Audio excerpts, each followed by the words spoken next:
They're like, we've infiltrated MAGA, and now we're going to tell you how to turn it into the losing movement that we all represented. Here's how you do it. Censorship, right? I'm not a part of cancel culture. I don't care. I got into it with Nick Fuentes, and everyone said, cancel him, take him off Twitter. Someone needs to do this. We have to recognize that this has always been a manipulation tactic. That's exactly what it is. They are trying to manipulate us to censor people, and we're not going to do it. Candace Owens just slammed the Zionist censorship campaign against Tucker Carlson and Nick Fuentes for daring to engage in the great crime of, gasp, sitting down and having a conversation together about controversial issues. Of course, they wanted Tucker to act indistinguishable from the liberal wokesters and just yell anti-Semitism at the top of his lungs and never discuss the issues. But I can't wait to see what Candace has to say about this. This one's going to be great. Please like the video and subscribe to the channel. All right, jumping into this rather hilarious story, irrespective of whether or not you personally support the nation of Israel or not, I most certainly do not. You've got to admit that the public representatives of Israel, the Zionists that have platforms, are insane. I'm talking clinically insane, need to be shipped off to rehab for a couple of weeks, Malibu, maybe get you next to the sea or something. And they have come undone. They've never actually really been done on the topic of Tucker Carlson or myself, but this is exceptional. The backstory here is that Tucker Carlson, in case you missed it, hosted Nick Fuentes on his show.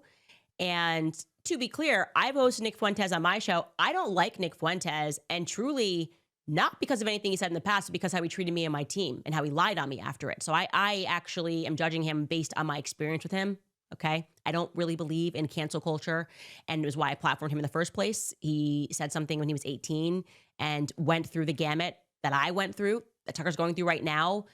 You know, I'm a 36-year-old adult and I'm equipped to handle that. Not so fair for an 18-year-old kid to go through that. I've been clear about that. And that person should get a second chance to explain their story. So Tucker invited him on to have a conversation. And this has led to people insisting that Tucker Carlson gets canceled from all Turning Point future events. Now, why are they saying he should be canceled? Well, because it's so dangerous that he platformed Nick Fuentes, who has said terrible things online. And Nick Fuentes has been adversarial to Charlie Kirk. Charlie Kirk didn't like Nick Fuentes. So why is Tucker Carlson speaking to him? Well, Tucker Carlson was liked by Charlie Kirk, and I'm so glad that Candace is saying this, knowing her history with Fuentes and knowing that she doesn't like him, she didn't get along with him. It's even more powerful then that she doesn't believe these two should be subject to any kind of culture cancel crusade, right? Or subject to any kind of censorship campaign. Actually, it's much more powerful when people of that ilk say this.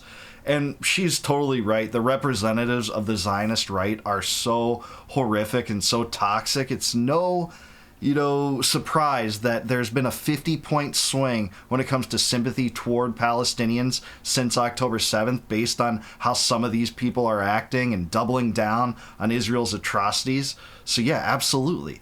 Why cancel Tucker Carlson? You'd be going against Charlie Kirk's, most sincere wishes about having Tucker Carlson speak at their December event, which he spoke to in one of his last text messages. Yeah, the same text message where he said, I have no choice but to leave the pro-Israel cause. That one. Like, that's their logic. I spoke to him. I don't like Nick Fuentes. I speak to people I don't like to the whole time, actually. It's a good thing to do. You should get out and speak to people who you disagree with, people who you dislike. It's okay to dislike people. It's not okay to demand that other people be canceled for hosting them and having a conversation with them, or maybe liking the person. Maybe people want to listen to him. Anyways, this led to Josh Hammer, who is our resident psycho, who really does look like that. Like, that's not AI, okay? That's not AI. He wrote an op-ed in the Daily Mail, which they actually published, calling for Tucker Carlson to be neutralized. Yeah, this is him, the guy who mysteriously calls for public executions the night before, and then he always backtracks and goes, hey, that's not what I meant. That's not what I meant when I said that. He actually published this op-ed, says Tucker Carlson just hit a new low with this heinous betrayal of my friend Charlie Kirk, who is surely now rolling in his grave. Yes, you're right. Is this the same Josh Hammer you're thinking who lied about Charlie's views on Israel changing even though he was on the text message chain? He lied over and over and over again, plus tried to sell his book. Is he actually writing an op-ed claiming that it is Tucker Carlson who is apparently heinous? Yes. Yeah, he literally said Tucker Carlson should be neutralized. And just take a look at this. Dave Smith tweeted the fact that Josh Hammer literally posted a screenshot from dictionary.com that showed the 3 definitions of the word neutralize. And that same website has a 3rd definition that he cropped out of this, saying it's a military word that means to kill something, essentially, right? And you could fact check this, man. Take a look at that site and actually the 3rd definition. And, you know, it's just so ridiculous. I chimed in and I said crazy because I thought he would actually Photoshop in a 3rd point, specifically trying to pitch his stupid Zionist book. But that's exactly what he did. Totally dishonest. Dave called him out for it. Good. Doing that. This is a direct quote from that op-ed. He wrote, "This looks like a war on MAGA and the modern American right. If this looks like a war on MAGA and the modern American right, that's because that is exactly what it is. Carlson and his clan had declared their jihad not on the woke forces of civilizational arson on the addle-brained left, but on the forces of civilizational sanity on the MAGA right. They hope to burn down MAGA and build a neo-pagan, anti-Western, anti-biblical movement in its stead. The fox is now comfortably ensconced in the henhouse, and unless the fox is neutralized, the victim could be the entire extant GOP coalition itself." He actually wrote that. He published that. And it's just incredible because you will notice this thing that all of the people who are now saying that they represent the MAGA movement weren't in it. They are literally people that were the Never Trump movement in 2015. None of them. They're like, we've infiltrated MAGA, and now we're going to tell you how to turn it into the losing movement that we all represented. Here's how you do it. Censorship, right? Yeah, she's totally correct about that. And this goes further than the censorship regime they're trying to push against dissenters toward the Israel First mindset and Israel First policies. It goes to people like Ben Shapiro and Mark Levin. They were never Trumpers in 2016 and 2017. But here's what happened is Lindsey Graham and Mark Levin and Ben Shapiro figured out how to just handle Trump's ego and kind of give it a little fluffing to, bulk his ego up and steer him in the direction of war in so many regards, like they did in Iran. You hear Lindsey Graham in every single interview where he's talking about foreign policy. He says stuff like, "Good thing we have a president now that means business against these narco-terrorists in Venezuela." They've been able to manage his ego and sway him in the direction of neocon foreign policy. They're going to try it again on censorship and taking aim at Tucker Carlson for daring to do what they wouldn't do when they screamed at the top of their lungs, anti-Semitic, extremist, etc. They actually discuss the issues. And discussing the issues is enough, because that's not Hasbara. That's not pro-Zionist mindset. It can't be accepted by this cult. We infiltrated MAGA. We hated Trump forever. In fact, these people were all pro-DeSantis, even when Trump was up against Ron DeSantis, okay? They were against Trump. They have held the line in hating Trump forever. And now that Trump is inevitable, meaning he's in office and there's nothing they can do about it and he's not going to be reelected, they're pretending that they support Trump and that they're super MAGA by demanding that MAGA cancels Tucker Carlson, who is adored and loved by the MAGA base, of course. Now, if you think it can't get any more ridiculous, you got to check out this very real tweet from the Stop Anti-Semitism hysterical account. That account awarded me last year the top anti-Semite of the year. Thank you for all of you who voted and made sure that I won that. They actually didn't give me any award, which feels pretty cheap to me. Please don't put me on your account for saying cheap. I'm sure that's not good. Yeah, that's anti-Semitic if you call him cheap right off the bat. She's totally right about that. Anyways, Stop Anti-Semitism actually tweeted this. CNN platforming Anna Kasparian. Turning Point USA refusing to cut Tucker Carlson. This is how the Holocaust started. Think of that. That's not photoshopped. That's a real tweet, guys. I mean, it's such a caricature. You couldn't make this up over how ridiculous this is. But yet this is the world in which we live, where this is a tweet right out in the open. Jew hatred normalized. I don't know. Is that actually how the Holocaust started? I'm asking for a friend. Maybe I need to be re-educated here. Is that what happened? Someone like Tucker Carlson just had a conversation with someone that he disagrees with. Anna Kasparian went on to like CNN. Yeah, dissenting views caused the Holocaust, right? And not, a coup of the government led by Hitler, the Reichstag fire decree, the enabling acts that suspended the German Constitution, which, by the way, advocates of censorship want to do when it comes to the First Amendment. Not all that. Just actually platforming dissenting thought against the prevailing opinion. Yeah, that's what caused the Holocaust. Please, it's so absurd. And that was it. Then there was a Holocaust, and it has to be stopped. I mean, it's not even good. The level of emotional manipulation here isn't even good. It's obviously funny. You should laugh because it's hilarious. You're not good anymore. Were we convinced by this before? Probably. Maybe we all thought every time you mention the Holocaust, you go, oh, I must do my part to make sure it doesn't happen. That's exactly what they were counting on. I mean, she is so keen on this insight. That is what people were expecting, 10 years ago, and they think that strategy is still going to stick. I'm telling you, the strategy isn't going to stick anymore. Americans are opening their eyes. We don't see it play out in terms of political policy yet, but the culture is shifting in that direction. People are just not buying this anymore for the same reason they didn't buy, the shrieks of racism and homophobia and sexism and you just hate women and all that nonsense that we heard from the woke establishment in, the mid-2010s especially. But to hear them say this in this ridiculous and absurd manner, we have to recognize that this has always been a manipulation tactic. That's exactly what it is. They are trying to manipulate us to censor people, and we're not going to do it.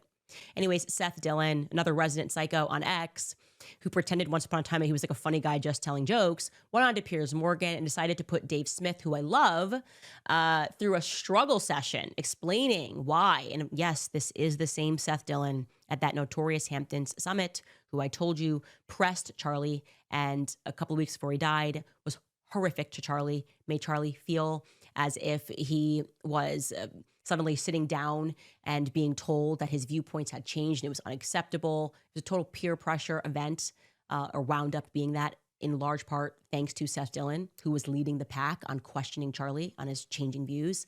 Anyways, he has the audacity to put Dave Smith through a struggle session discussing this interview. Let's watch a clip of it. I think that it would have been a responsible thing and a good thing for the conservative movement if someone as prominent as Tucker, with as large of audience as he has, if he was standing in the way of Nick Fuentes becoming more mainstream. I think that would be a good thing for everybody. And I'm disappointed that it didn't come to, but he's free to do whatever he wants to do. Okay, I'm free to criticize him for not handling the interview the way that I think it should have been responsibly handled. I think it was extremely irresponsible. Okay. Certainly you're free to criticize them. I would say that for all the people, by the way, who are so upset that Candace and Nick Fuentes have become so huge, honestly, dude, talking to guys like you have no one but yourself to blame for that. It's all over the Israel issue, man. And the reason why they got so much support behind them is because they were against this destruction of Gaza. It was just like the most just horrible, inexcusable thing ever. But that is so true. That's such a great insight, and I actually covered this portion of the debate in a different video. I'm going to release it next after this one. But yeah, that's so true. It's because of them doubling down on Israel's atrocities while people like Nick Fuentes and Candace Owens told the truth about Israel's atrocities. And you can not like other elements of Nick's ideas or Candace's ideas, but that's just true. While these people made excuses for genocide and the amount of children's corpses they were stacking up and calling human shields, yeah, we all remember that. That's when Candace Owens and Nick Fuentes reached newfound heights in terms of popularity. It's so true. I mean, that's a fact. It was low-hanging morality. Hey, I'm against killing children. They tried to put all of us through. How dare you, Candace, you're an anti-Semite for saying or not looking the other way because they're Palestinians. And I guess I'm supposed to think that their life is not worth as much as an Israeli life. Like one Israeli life is equivalent to 1,000 Palestinian children or something. And I rejected that. Absolutely, that's what many of them try to do. They don't even say that it was hostages that Israel exchanged with Hamas in that hostage exchange. It humanizes the people that Israel sent back into Gaza too much. I mean, this is the mindset of the most rigid Zionists that just make excuses for all the bodies they've stacked up in Gaza, which is something like 100,000 people, by the way, like 20,000 children. That's more people that have died that are children than exist in Hamas now, by the way. Over 100 times the amount of people that Hamas killed on October 7th, that's just the truth. People see this for what it is now. And I'm so glad that the Zionist mindset on this is just getting totally smeared. And this take is aging so poorly. And I've been pretty principled across the board on all matters. And that is why I think my audience grew. Certainly didn't grow because I was telling other people they had to shut up. I'm not a part of cancel culture. I don't care. I got into it with Nick Fuentes. Never once said, cancel him, take him off Twitter. Someone needs to do this. If I feel that my ideas are better than something or someone, if I feel that my ideas are valid, I'll see you in the free markets. Amen. This is the perfect mindset, and I think it's so mature and powerful coming from her, who had a feud with Fuentes, openly says she doesn't agree with Fuentes, but this is the healthy mindset for a healthy society. Actually take on the ideas. And that's where we're at. That's where we're at in the new media environment, where you can't just resort to the old tactics. You could say, extremists, don't platform him. He's an anti-Semite, and that could ruin someone's life or reputation. It's not working anymore. The argument of that has been lost. Now you have to tackle the arguments. But these people can't win in the free market, so now they're demanding censorship. And it's going to get, by the way, a lot worse than this starting point. We'll get into that in a little bit. But first, I want to let you watch this second clip of what Seth Dillon, who clearly does not have a soul after waiting to Charlie, clearly is trying to pretend that he's Charlie's friend and now trying to use Charlie's legacy by pretending that somehow Tucker Carlson is not a true friend to Charlie because Charlie didn't like Nick Fuentes and Tucker Carlson spoke to him. Watch this. Truly, this is a psychological operation. These people are nutty. Take a listen. I want to know what Dave thinks about Tucker essentially calling Charlie Kirk a heretic by saying that anybody who's a Christian Zionist is a heretic. I mean, that was Charlie Kirk, was it not? No, Charlie Kirk died. 2 days before his death, he said, I have no choice but to leave the pro-Israel cause. That's how Charlie Kirk died. He did spend much of his life as a Zionist. That is true.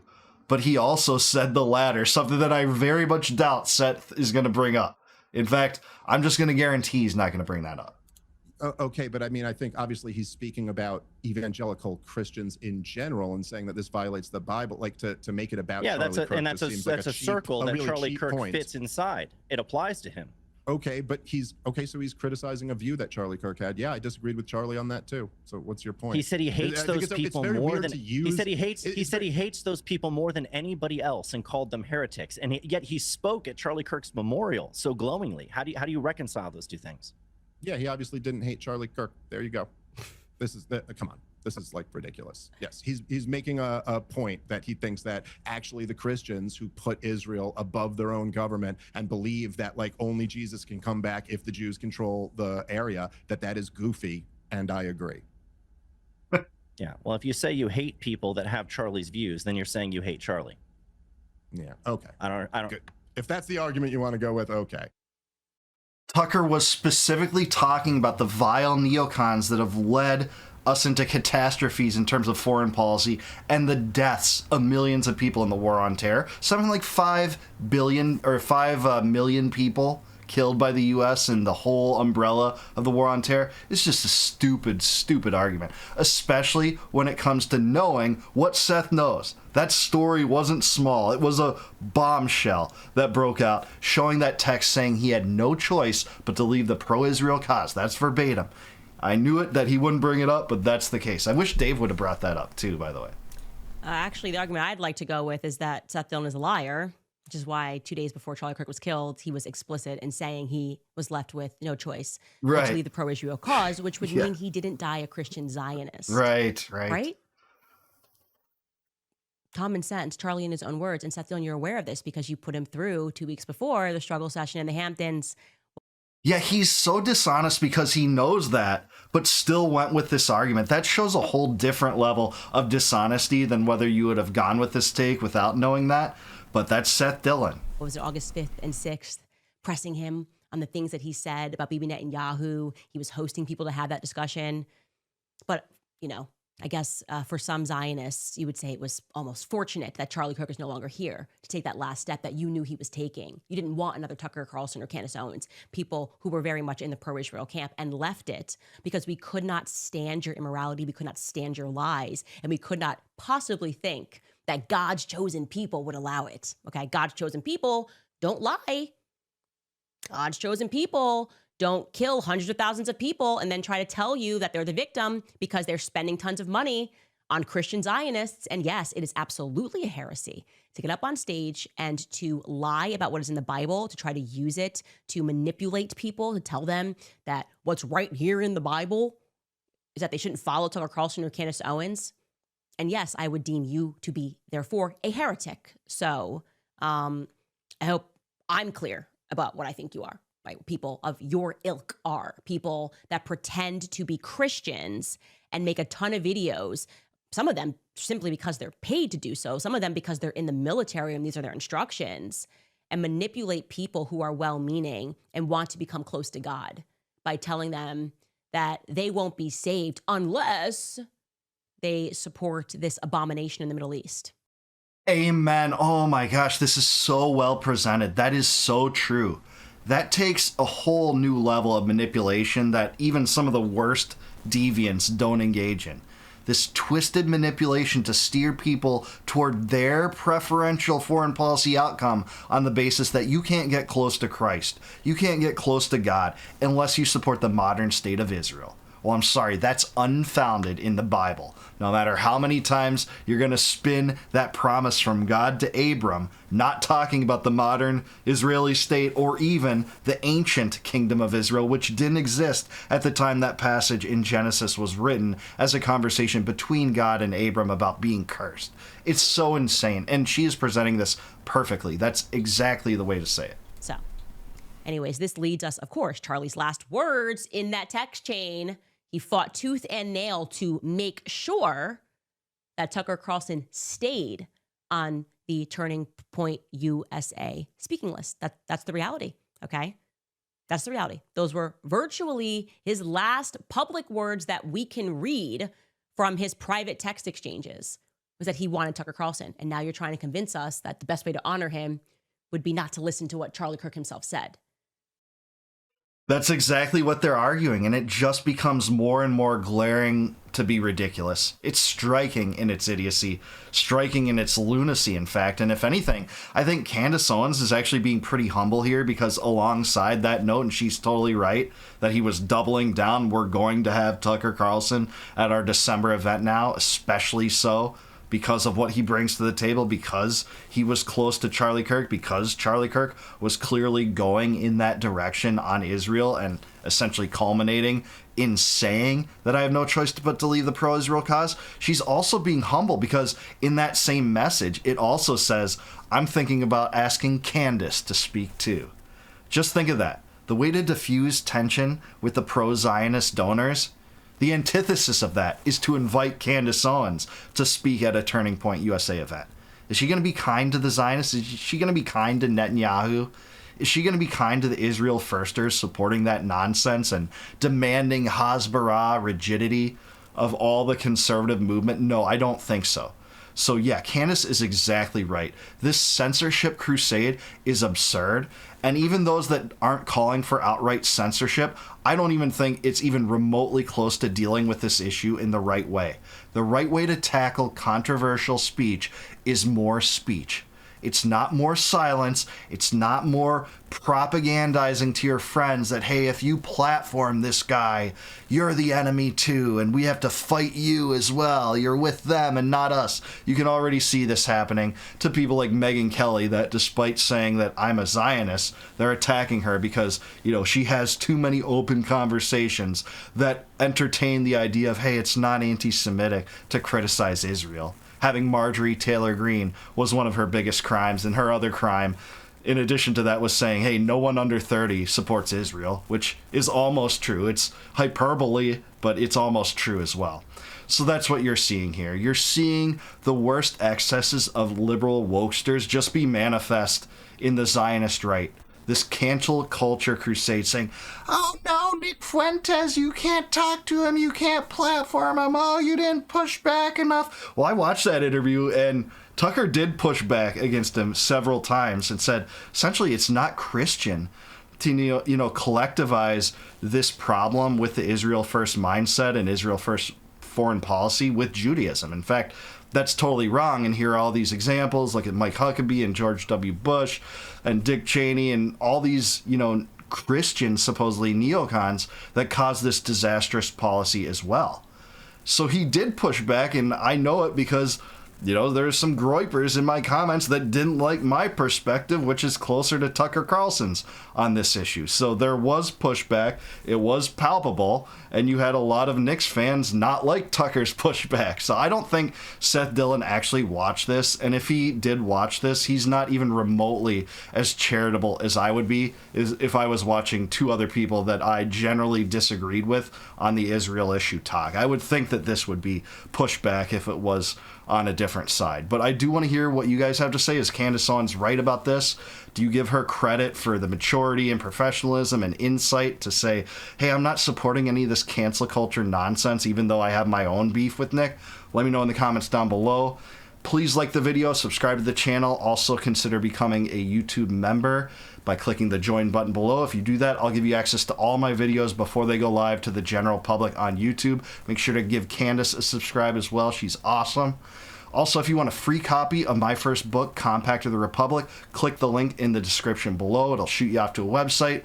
Plug in your email. I'll send that right to you. That tells the tale of how America went from a decentralized League of States that didn't have these entangling alliances such that the modern U.S. has cultivated with Israel, but then was transformed into a national empire building structure in which that does happen, much to the chagrin of real patriots like many people watching this. And until I see you guys next time, no more war, no more debt, no more inflation, and no more empire. Peace out, guys. Catch you in the next one.